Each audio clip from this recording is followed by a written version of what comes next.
You're an hour up an unmarked ridge with 20 minutes of light, and the 4 moves you make right now decide whether you walk out tomorrow, stop, shelter, water, signal.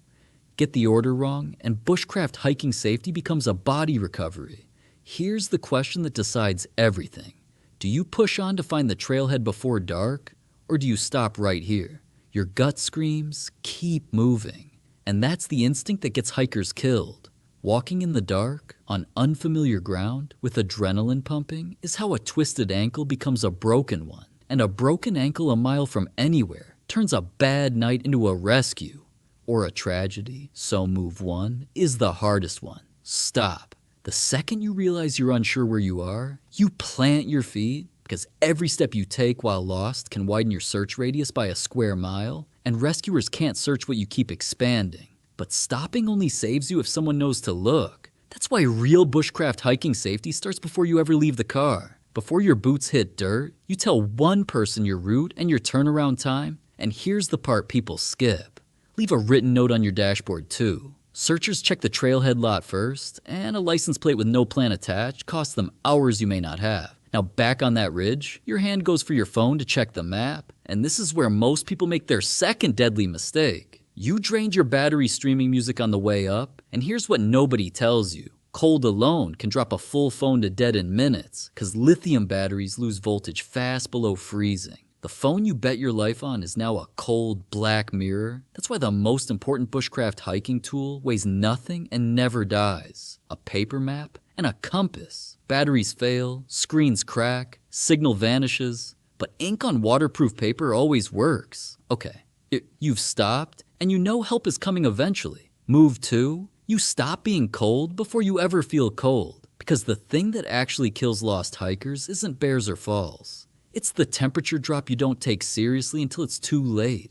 Hypothermia doesn't feel like the movies. In its final stage, people do something so strange, it has a name. Paradoxical undressing. Your brain misfires, you feel a wave of heat, and victims are found having torn off their own coat in the snow. So you layer up the instant you stop moving, not after you're shivering. And here's the hidden killer. Don't sit straight on the ground. Bare earth wicks your body heat away by direct conduction far faster than cold air ever could. So you pile up leaves, branches, your empty pack, anything to break that contact. Warm and found, you'd think you're safe. But there's a slower threat already working on you, and most hikers never see it coming. Move 3 is water, and here's where your thirst tries to kill you. You hear a stream nearby, clear and cold, and every cell in your body wants you to drink straight from it. Don't. That gorgeous water can carry giardia. And here's the cruel twist. The clearest, prettiest mountain stream is often the most contaminated because clarity tells you nothing about what a dead animal upstream left behind. So you treat it.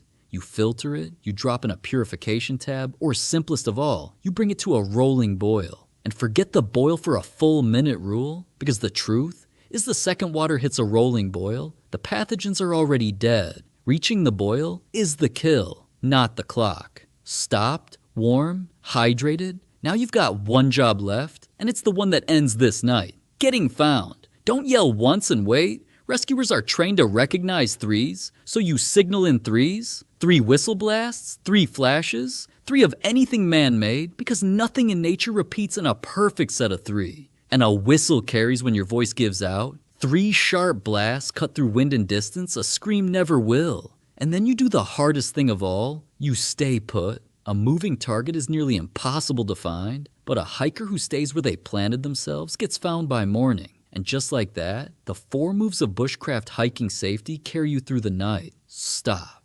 shelter, water, signal. In that order, every time. Notice, what saved you wasn't strength or speed. It was refusing to panic and run. Every instinct told you to keep moving, and every one of those instincts would have gotten you hurt. So the wilderness threw a ridge, a dead phone, the cold, and a pretty little death stream at you, and you out-stubborned all of it by sitting on a pile of leaves doing absolutely nothing. Survival, 90% patience, 10% not licking the creek. Sleep tight out there.